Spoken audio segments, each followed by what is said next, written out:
បាទសូមជម្រាបសួរស្វាគមន៍មកកាន់វីដេអូទី2ដែលថ្ងៃមុនយើងបានបញ្ចប់វីដេអូមេរៀនទី1រួចហើយ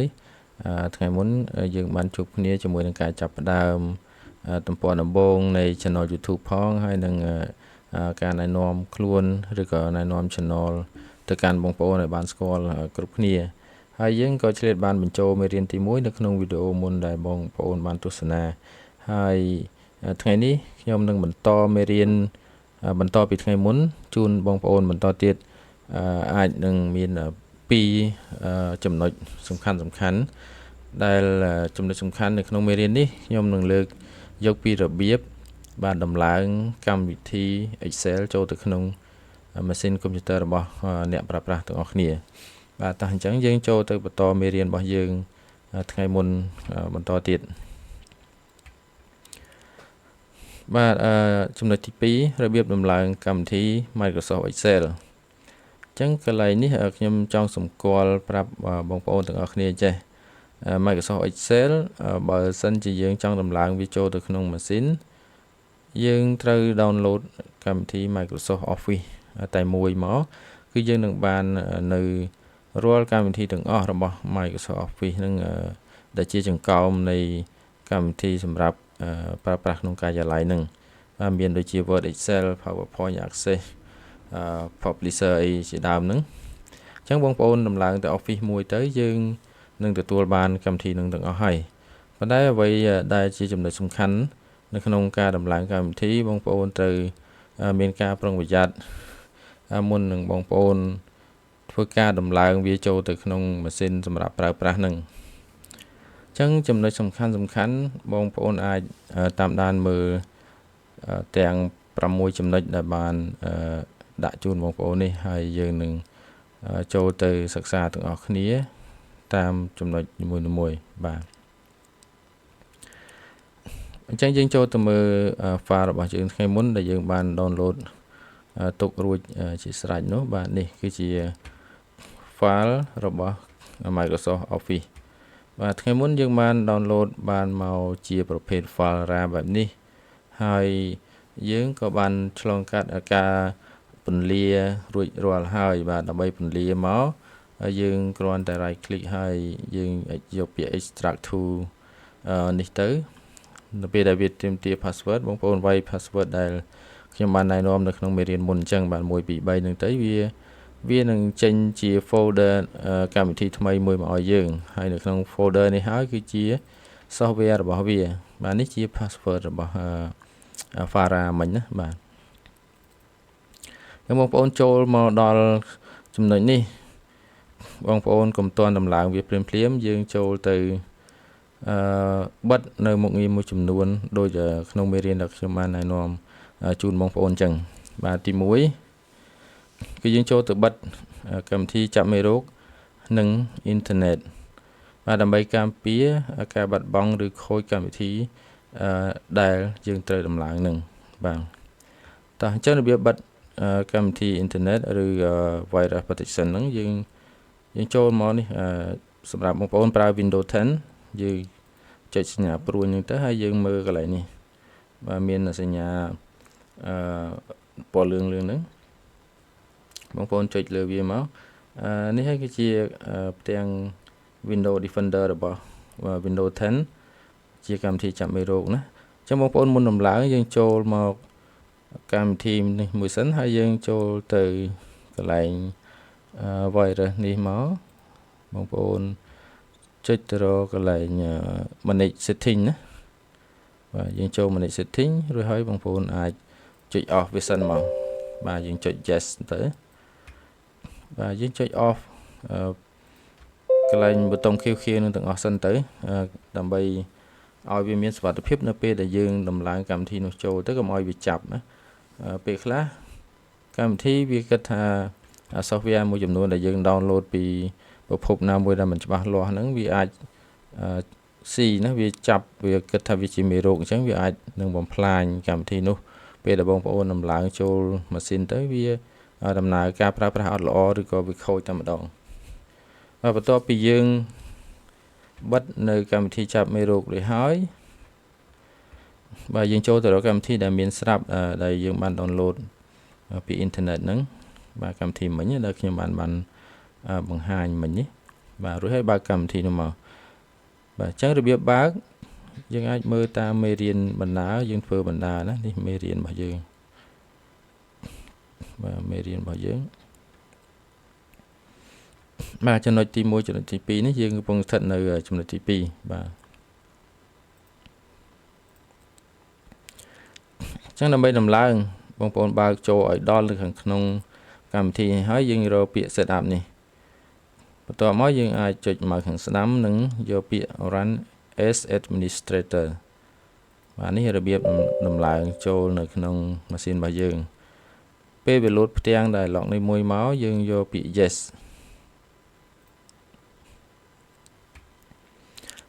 បន្ទាប់មកវានឹងវាលោតផ្ទាំងនេះមកហើយអញ្ចឹងសម្រាប់កុំព្យូទ័របងប្អូនដែលអត់ទាន់មានកម្មវិធី Microsoft Office បងប្អូនអត់ឃើញដូចនៅក្នុងកញ្ចក់ monitor របស់ខ្ញុំនេះទេឬក៏តាមទូរស័ព្ទដៃដែលបងកំពុងមើលបងប្អូនកំពុងតែមើលហ្នឹងអត់ឃើញផ្ទាំងដូចគ្នាអញ្ចឹងទេដោយសារកុំព្យូទ័រខ្ញុំមាន Office រួចហើយអញ្ចឹងវាអាចឲ្យយើង repair ឬក៏ remove អាចាស់នឹងចោលសិនហើយយើងរៀបចំសារថ្មីប៉ុន្តែបើកុំព្យូទ័របងប្អូនអត់ទាន់មានវានឹងចេញរូបរាងដូចនៅក្នុងសៀវភៅដែលខ្ញុំបានណែនាំបងប្អូននេះអញ្ចឹងនេះនៅពេលយើងចុច run វាហើយឲ្យនេះបាទដល់លេខ3នេះវានឹងចេញផ្ទាំងបែបនេះមក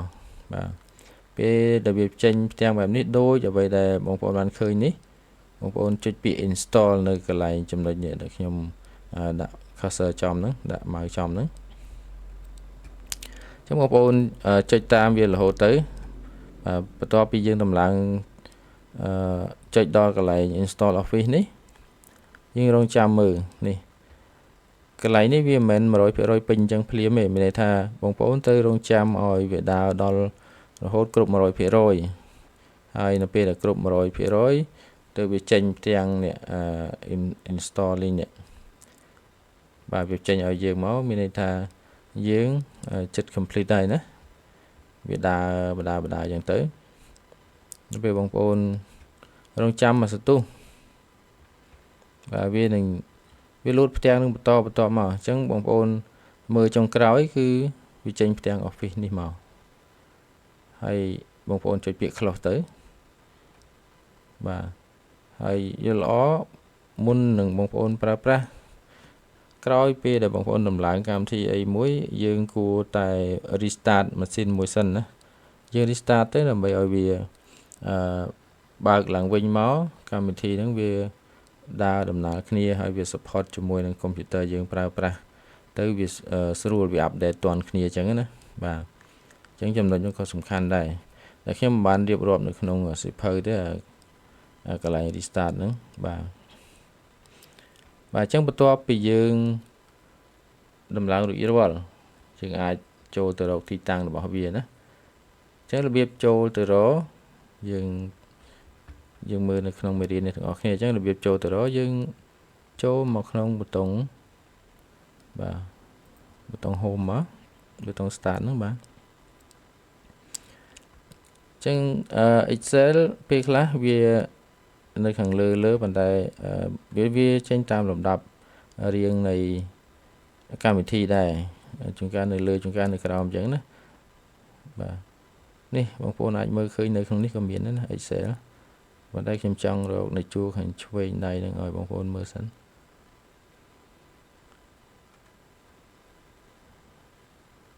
ទៅណាហើយនៅខាងក្រោមអូនេះបាទ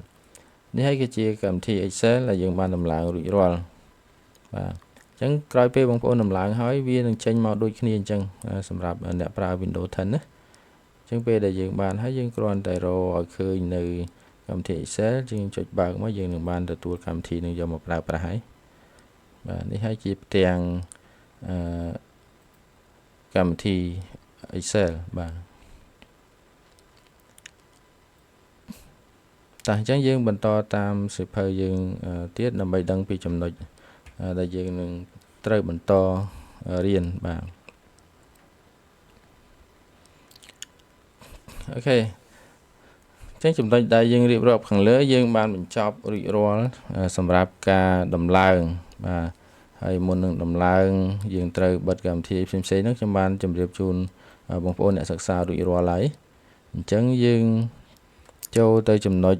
បន្តទៀតគឺរបៀបលុបវិញមានន័យថាយើងអាចដំឡើងបានហើយក៏យើងអាចលុបវាចេញពីម៉ាស៊ីនរបស់យើងបានដែរប៉ុន្តែកម្មវិធីមួយណាដែលយើងចង់លុបយើងត្រូវតែស្គាល់វាឲ្យបានច្បាស់លាស់ដូច Excel អញ្ចឹងបើសិនជាបងប្អូនមិនបានស្គាល់វាច្បាស់លាស់បងប្អូនចង់លុបតែ Excel គឺអត់បានទេមានន័យថាកាលដែលយើងដំឡើង Office ទាំងមូលនៅពេលដែលយើងបានមកគឺវាបានមកទាំងបណ្ដុំនៃកម្មវិធីទាំងអស់ហ្នឹងមកជាមួយគ្នាដែរអញ្ចឹងពេលបងប្អូនចង់លុបវាវិញចេញពីម៉ាស៊ីនក៏យើងត្រូវលុបកម្មវិធី Office នឹងទាំងមូលដូចគ្នាបាទ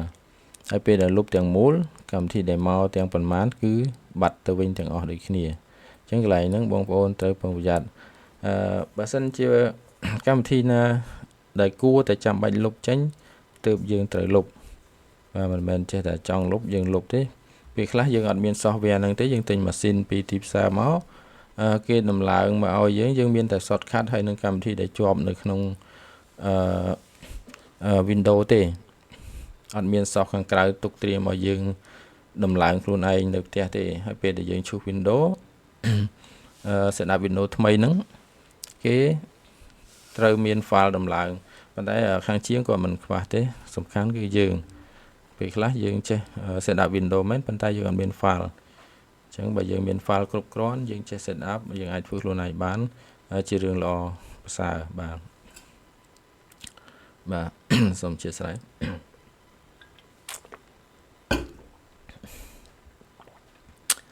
តោះអញ្ចឹងយើងចូលទៅដល់របៀបលុបទាំងអស់គ្នាបងប្អូនអាចមើលរូបនេះនៅលើសៀវភៅដែលខ្ញុំបានដាក់រង្វង់មូលជូនបងប្អូនមើលហ្នឹងអញ្ចឹងកន្លែងសញ្ញានេះគឺជា shortcut របស់control panel ណាបាទនៅលើ monitor អញ្ចឹងយើងបិទនេះមកបាទដើម្បីចូលទៅលុបកម្មវិធីណាមួយដែលបងប្អូនចង់លុបចេញពីម៉ាស៊ីនអញ្ចឹងបងប្អូនចូលមក control panel បើកវាហើយយើងចូលទៅកន្លែង program file ដែល program នេះបាទរួចហើយយើងចូលមកពាក្យ program and feature នេះបន្ទាប់មកយើងចូលមកដល់ហើយអញ្ចឹងនៅក្នុងlist ទាំងអស់នេះគឺជាកម្មវិធីដែលយើងបានដំឡើងពីពេលដែលយើង set up Windows ហ្នឹងមានន័យថា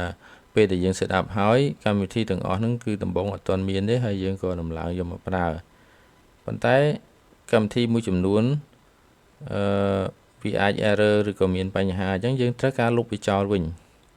ដូច្នេះបងប្អូនត្រូវតែចេះលុបវាប៉ុន្តែមុននឹងលុបយើងត្រូវស្គាល់ពីឈ្មោះកម្មវិធីឲ្យច្បាស់យើងឲ្យដឹងពីអត្ថប្រយោជន៍នៃកម្មវិធីនឹងពេលខ្លះយើងលុបទៅដោយកម្មវិធីដែលវាសំខាន់ដែលយើងមិនអាចអត់បានសម្រាប់តែយើងច្រឡំដៃលុបអញ្ចឹងពិបាកយើង update ឬក៏ install វាសាថ្មីបាទអញ្ចឹងនៅក្នុងនេះខ្ញុំនឹងរកកម្មវិធីណាមួយសម្រាប់លុបជូនបងប្អូនមើលណាអូខេខ្ញុំជ្រើសរើសយក Bandicam នេះចុះអានេះជាកម្មវិធីrecord screen ណា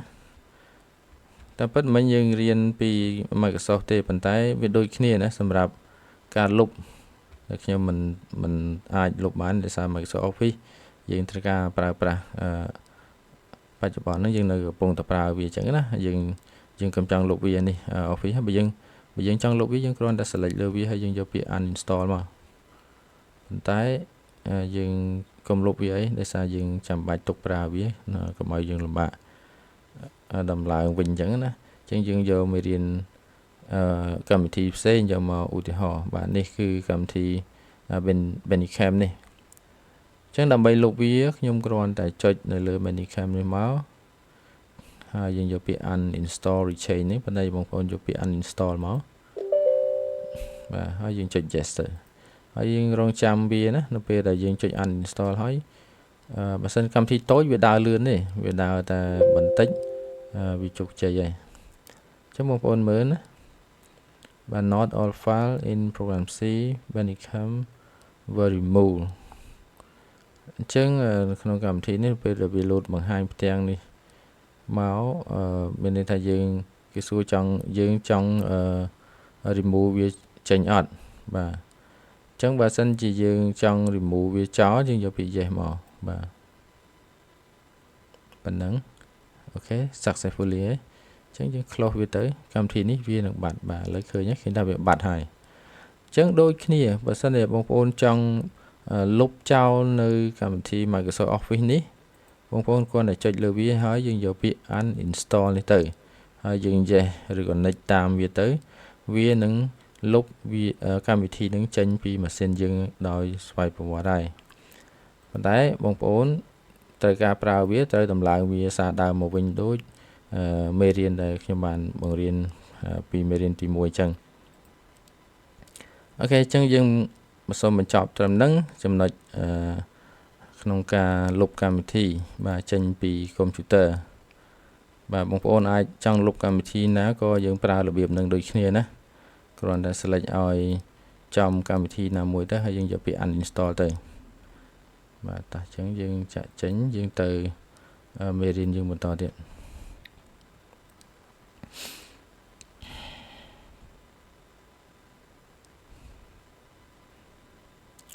អូខេអញ្ចឹងយើងនឹងឆ្លងចូលដល់មេរៀនសំខាន់ទី2បាទមេរៀនចំណុចខាងលើដែលខ្ញុំបានបង្រៀនបងប្អូននៅក្នុងវីដេអូមុននេះបន្តិចនេះគឺវាស្ថិតនៅក្នុងមេរៀនទី1នៅឡើយទេគ្រាន់តែវាជាវីដេអូទី2អញ្ចឹងខ្ញុំសរសេរនៅក្នុង timeline របស់ YouTube នេះខ្ញុំដាក់sorry នៅក្នុង thumbnail បាទពេលបងប្អូនបើកឃើញមកហ្នឹងឃើញមេរៀនទី2តែពិតវាជាចំណុច